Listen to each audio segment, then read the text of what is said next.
Hi everyone, it is that other Laura Ingram. If you caught the first episode, welcome back to my podcast. This is episode 2. This episode is going to get a little bit cultural, a little bit political, a little bit religious, so it should piss off quite a few people. No, actually, that's not my goal at all. To tell you the truth, it is my real thought right now is just friends and just the world in general. What everyone's going through right now with the coronavirus and the difficulties surrounding that. Especially the difficulty with things like social distancing and lockdown, especially upon the psyche. And of course, I am no therapist. I am no medical expert, no psychological expert. About as much of an expert on anything that I could be would be maybe a little bit finance and a little bit of engineering, like low-level stuff. But I have a pretty good understanding of those sorts of things. Maybe economics. Because those are the things that I went to school for. But still, things that have to do with family and friends, those things, I mean, I may not be a professional, but I am a mom. I do care about, the well-being of my children and the community and my friends, and, just as a member of the world community, this is something important to think about. So, that's what we're going to be covering today. I want to try to make this a little bit more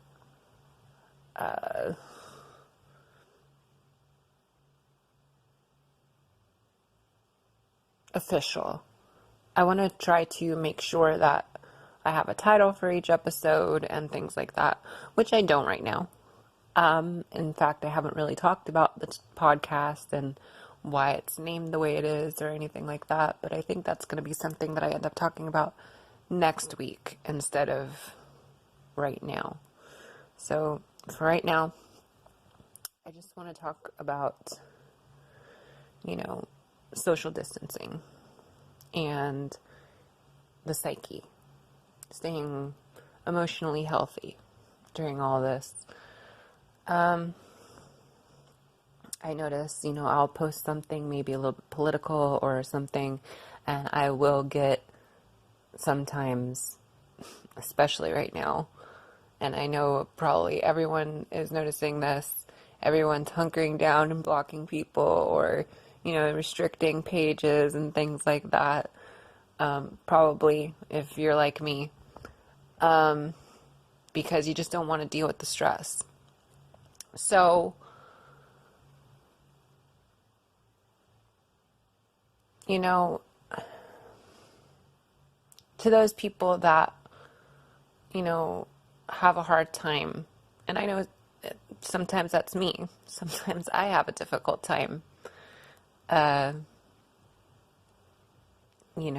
seeing things I don't like in my feed, and sometimes I just want to say something. I try not to fight, but I have been known to every once in a while. It happens to the best of us, I think, if we're going to be honest.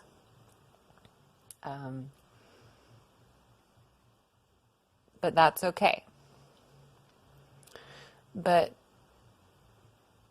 actually, just please think. I would sincerely try and not hold it against you because I know it really stinks at the moment, and it's easy to just get confused and angry at everything right now, much less anything I say. I'm not perfect. None of us are. And like I said, really, I've done the same. And many have been kind to me in the fallout. So there we go. But there does come a point where maybe I have to restrict on my own page, silence or block someone, if it's a pattern.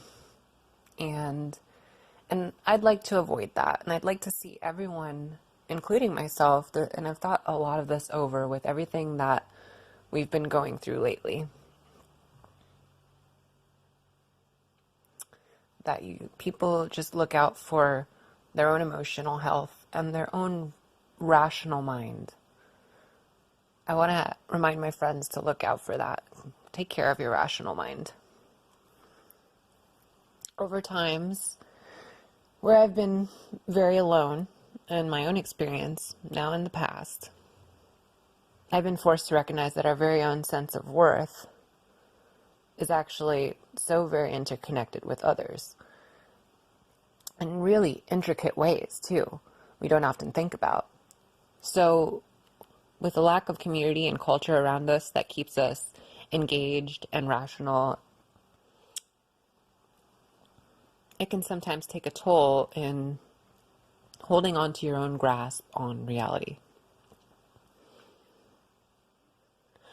I would just like to encourage my friends and anyone listening to maybe add things that you may not normally do to your routine.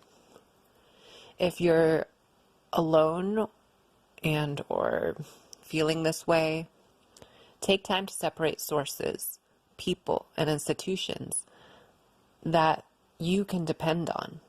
Not only to be there for you, but also to be foundational and reliable. Stick to those and try to ignore those less reliable, unless maybe you're helping someone. If you're helping someone with a less reliable mindset, that won't necessarily affect your own grasp on reality. In fact, if anything, it kind of bolsters your own grasp on reality because you recognize that person is having difficulties, and that immediately keeps their mindset at kind of a different plateau from affecting your own. At the same time, there is positive growth gained on both sides in just trying to sympathize. However, in other newer and less foundational ideas and quote-unquote research, taking in a lot of unproven and hypothetical and theoretical information can make you feel like you are maybe altruistically strengthening the voice of the disregarded. I know that feeling. And because I'm always a rooter for the underdog. Like that's always me. I'm always playing devil's advocate. And I know, people get confused with me sometimes, but that's just how I am because I see someone that is struggling and I just want to help them. So maybe you feel that way. And maybe you feel you're keeping your mind working hard by doing this. And you're definitely doing that. But without some sort of pillar or anchor in reality to check back with, you can work your way down mental paths that are totally off the wall and have no basis in reality in the life or culture that we currently reside in, the culture that's currently on the other side of all those social distancing walls. And this can ultimately harm you, if only to completely disconnect you from others and leave your mind stranded in a place where there's no surety, no real sense of self, only questions and often panic. So find a resource that is reliable to you. With how far we have progressed as a society, I might normally say that the Bible might not be the best choice. However, when you think about it, for a long time, this was a singular resource to keep people tuned into morality and ideas that kept cultures from a total backslide into tribalism and disparity, even in the darkest of ages. It kept people plugged into God, quote unquote, or really more, this interconnected self that we share and what keeps our culture moving.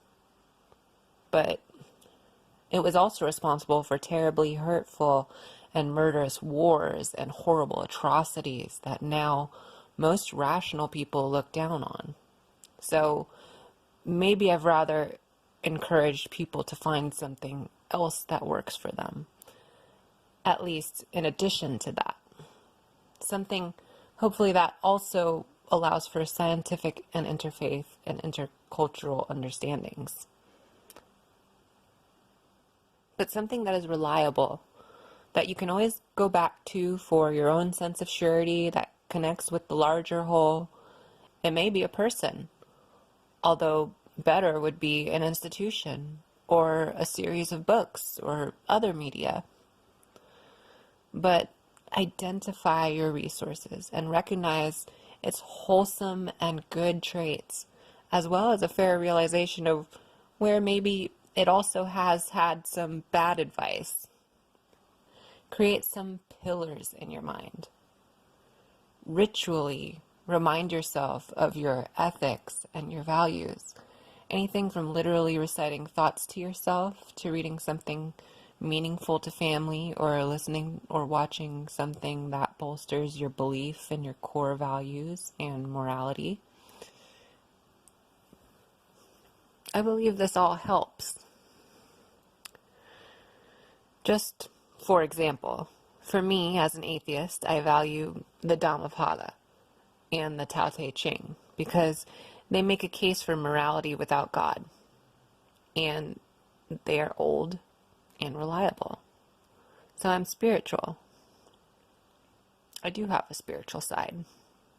But when it comes to that last one of the Asian three teachings, quote unquote, I tend to throw out the Analects of Confucius because I sort of personally see it as the root of some not so great ideas. Some more authoritarian, some more communist. And so I tend to not use that one. I do think that there is some good in Confucius as well, but that's just not one that I generally go to compared to the other two. This is going to sound kind of nuts, but I also think General Relativity by Einstein is a great book because it's not only rational, but it also draws attention to viewpoints and differing realities in very conceptual ways, very abstract ways. So that might not work for everyone, but that's another one I value. I also value the Cosmos series, both the old one and the new one, to give me an appreciation for the universe, my questions about our origins. And I do value greatly certain scriptures in the Bible. Not just the Golden Rule, which tends to be everyone's, and not just the Sermon on the Mount, but those on their own become more valuable to me when I consider Bible passages where the writer recognizes the text's own limits, infallibility, or transcendence, like John 21:25. Where it says that the world itself cannot contain the scrolls that could be written about the things that Jesus did. So how much do we not really know about what Jesus said or taught? I like to think about that. And 2 Timothy 3:16, where Paul said, all scripture is inspired of God. That was a big one for me growing up as one of Jehovah's Witnesses. They used it to prove that the whole Bible was inspired and literal. But Paul wrote that to Timothy before the Bible was even fully written, much less before it was compiled. So, what all scriptures was he actually referring to there, really? All holy texts, any written word? I always find that so interesting to think about.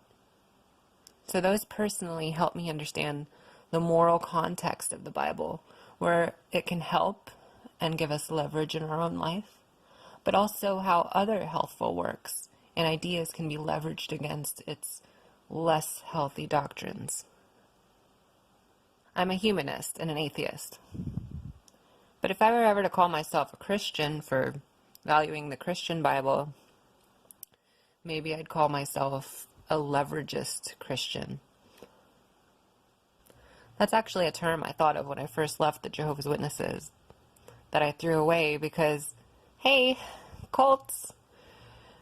But honestly, I kind of believe it is things like this the world needs so very badly right now.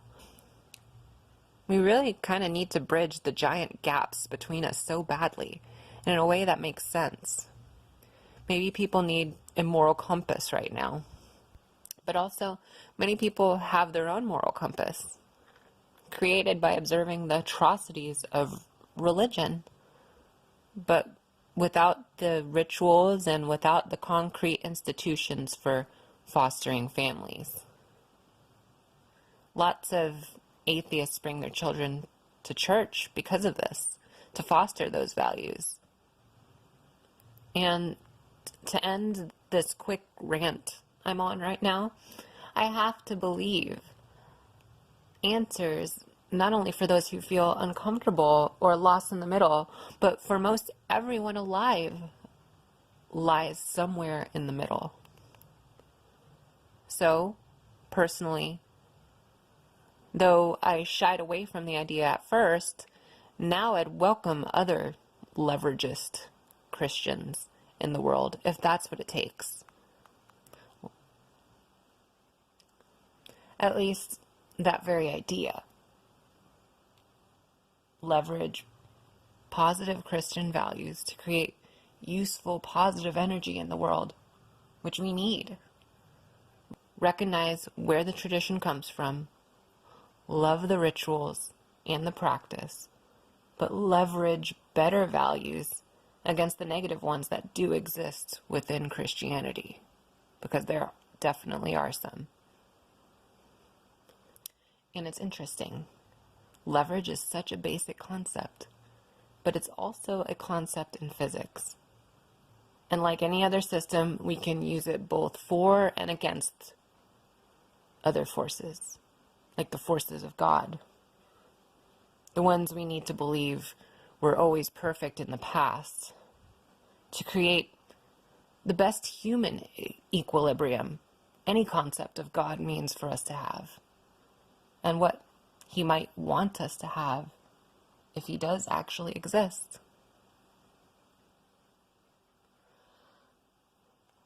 Lastly, getting back to our current isolation and the current tendency towards maddening, I hope people can find foundational things they can rely on, but also I'd recommend rational exercises to keep your brain sharp. Everyone hates math, but doing a set of somewhat complex math problems every once in a while, anything slightly outside of your comfort level, does train your thinking ability. It creates patterns in your mind that helps you make sense and organize the world rationally. And it helps you become a lesser pillar to others, because healthy rational thought applied to real life situations is like water. People are just drawn to it.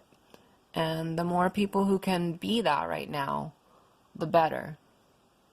So it's so important right now to be working on that, on keeping our minds rational and our emotions in check.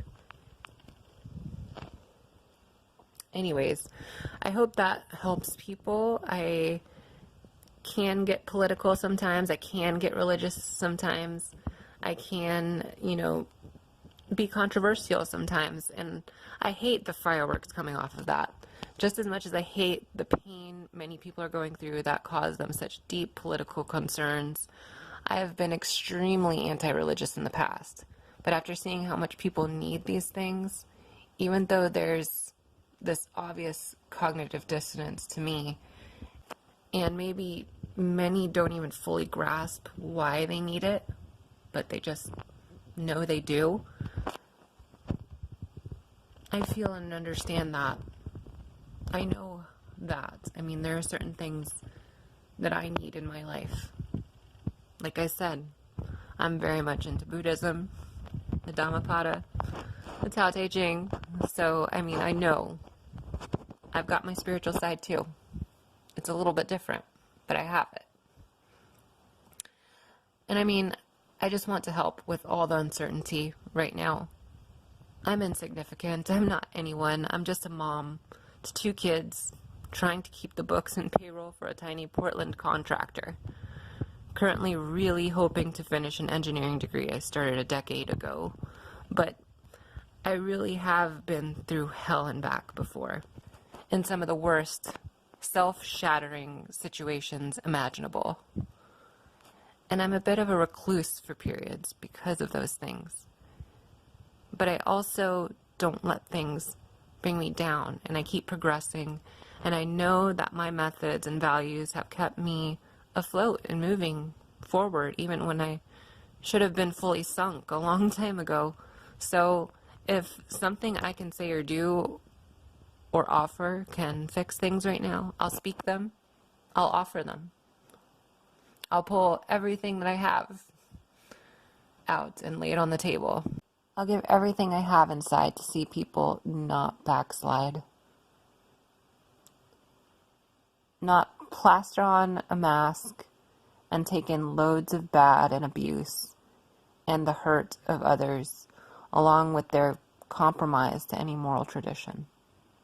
Or compromise to their own solitude, running perhaps into the hands of some predator. But I'd also do anything to make sure that people don't become overwhelmed with this sense of mistrust and remove themselves so far from anything foundational that they totally lose themselves and hurt others that way. So, love, love, love, love, love.